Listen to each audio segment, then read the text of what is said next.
guys, if you are a NEET 2023 aspirant, so I have a small message for you all कि अभी तुम्हारा NEET 2023 मई को है, मई 7 को है एंड तुम्हें पता है कि उसके लिए बस 2 महीने बाकी है। अभी फेब खत्म हो चुका है, March and only April you have with you.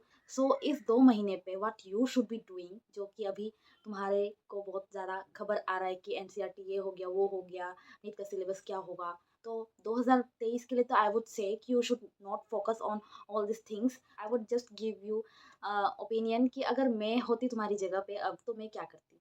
देखो, मैंने नीट फर्स्ट अटेम्प्ट में क्लियर किया है, तो उस आइडिया से मुझे इतना पता तो है कि अगर मैंने लास्ट के 2 महीने में नीट के लिए एनसीईआरटी प्रीवियस ईयर क्वेश्चन अगर नहीं किया होता तो फिर मेरा कुछ नहीं होता। और मैंने एनसीईआरटी लास्ट के 2 महीने में एटलीस्ट 15 टाइम्स तो पढ़ ही लिया था। तो तुम्हें इससे तो आइडिया लग ही चुका होगा कि तुम्हें एनसीईआरटी कितने बार पढ़ना है। तो बीइंग सेड दैट कि एनसीईआरटी तुम्हें इतने बार पढ़ना चाहिए, जो अभी न्यूज़ आ रहा है उस हिसाब से मैं क्या करती अगर मैं तुम्हारी जगह होती। तो जो न्यूज़ आ रहा है उसके टॉपिक्स को मैं एक जगह पे लिख के रख देती।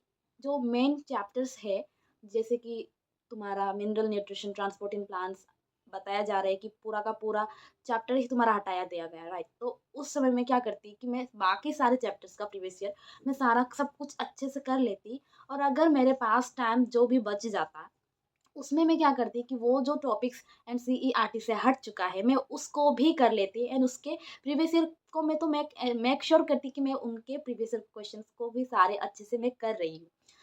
तो तुम्हें भी यही करना चाहिए कि जो तुम्हारा बाकी का चीज़ सिलेबस है तुम्हें बिना टेंशन के वो सब कुछ कवर कर लेना चाहिए। उसके बाद जो तुम्हारा टाइम बच जाता है उसको भी तुम वो चीज़ को करने में लगाना चाहिए जो कि अभी हटाया गया है as per records data. But मुझे लगता है कि ये सारा जो चीज़ है it is just a draft.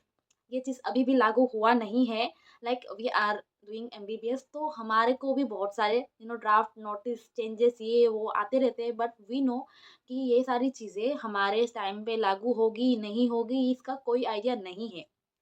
What we can do, हमारे हाथ में जो सिलेबस है उसे हमें कंप्लीट करना है। जो जैसे चलते आ रहा था वैसे ही करते जाओ। और रास्ते में अगर वो चीज़ खत्म हो भी जाता है तो इट्स वेरी वेरी गुड, बाकी की चीज़ों में ज़्यादा ध्यान दो। बट अभी क्या है कि तुम्हें जो पहले से तुम पढ़ते आ रहे हो वैसे ही पढ़ो, अपना फ्लो मत तोड़ो। जैसे तुम पढ़ते आ रहे हो वैसे ही पढ़ना चाहिए तुम्हें। एनसीईआरटी तुम्हें बार बार रिवाइज करनी चाहिए, मल्टीपल टाइम्स तुम्हें रिविजन करना चाहिए। फॉर्मूले नोट्स तुम्हारे पास होने चाहिए at this point of time. तुम्हें प्रीवियस ईयर क्वेश्चन लाइक रटे हुए होने चाहिए। तुम्हारे प्रीवियस ईयर क्वेश्चन एक भी चैप्टर का नहीं छूटना चाहिए। फिजिक्स में, केमिस्ट्री में, बायोलॉजी में तीनों के प्रीवियस ईयर क्वेश्चंस एकदम रटे हुए होने चाहिए। अगर तुम 2-3 बार रिवाइज भी कर सको प्रीवियस ईयर क्वेश्चंस को तो बहुत अच्छा होगा। उसके अलावा तुम्हें ऑर्गेनिक केमिस्ट्री, इनऑर्गेनिक केमिस्ट्री और तुम्हें बायोलॉजी में तो एनसीईआरटी ही करनी है, तुम्हें पता है।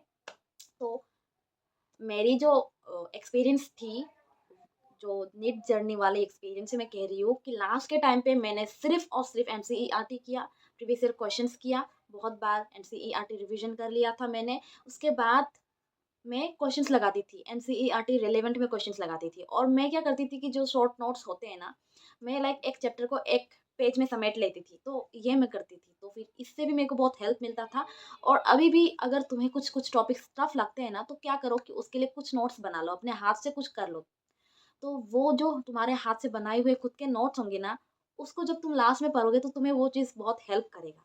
तो अभी अगर तुम्हारे पास बहुत ज़्यादा कवर करना को बाकी है तो you should be focusing on the high weightage topics first. और देख लो जो हटाया भी जा रहा है उसमें से भी शायद तुम्हारे को ज़्यादा ज़्यादा पूछा नहीं जा रहा है। तो उसके लिए क्या करो कि प्रीवियस ईयर क्वेश्चन सारे चैप्टर्स के तुम्हें वैसे भी कर लेने हैं। बस एनसीईआरटी रीडिंग करो और प्रीवियस ईयर क्वेश्चन करो, उसके लिए तुम्हें ज़्यादा टेंशन करने की ज़रूरत नहीं है। और बाकियों के लिए तुम थोड़ा एक्स्ट्रा एफर्ट डाल सकते हो। तो यार दैट वाज माय मैसेज। अगर मैं तुम्हारी जगह पे होती तो ये सारे न्यूज़ के चक्कर में मैं तो इधर उधर नहीं पढ़ती। सबसे पहली बात तो मैं गूगल का जो न्यूज़ फीड है मैं उसको सर्च बिल्कुल भी नहीं करती थी। मुझे पता है ये सब बवाल बवाल मचता रहेगा। तो मैं 2 इंसान को फॉलो करती थी। एक बायोलॉजी एट इज रक्षिता सिंह। अगर तुम्हारे पास कोई और भी जानकारी है कि तुम उसको फॉलो करते हो तो वो ऑथेंटिक तुम्हें न्यूज़ बताते हैं तो तुम उसे भी फॉलो कर सकते हो। ऐसे तुम्हें हर किसी की न्यूज़, हर किसी का एडवाइस तुम्हें सुनने की कोई ज़रूरत नहीं है। तो या दैट वाज माय मैसेज। मेरे को लगता था कि अगर मैं सुनूँगी उससे अच्छा है कि मैं उस टाइम पे कुछ रिवाइज़ कर लूँ या उस टाइम पे कुछ पढ़ लूँ तो ज़्यादा बेनिफिशियल होगा, राइट? तो अभी के टाइम पे you should B only focusing on कि तुम्हारा जो रिमेनिंग सिलेबस है, तुम उसको कैसे कवर करोगे या फिर तुम एकदम नीट के लिए तुम कैसे करोगे, वही तुम्हें सोचना चाहिए। So yeah that was it for today's video. Take care, bye bye, see ya and happy preparation.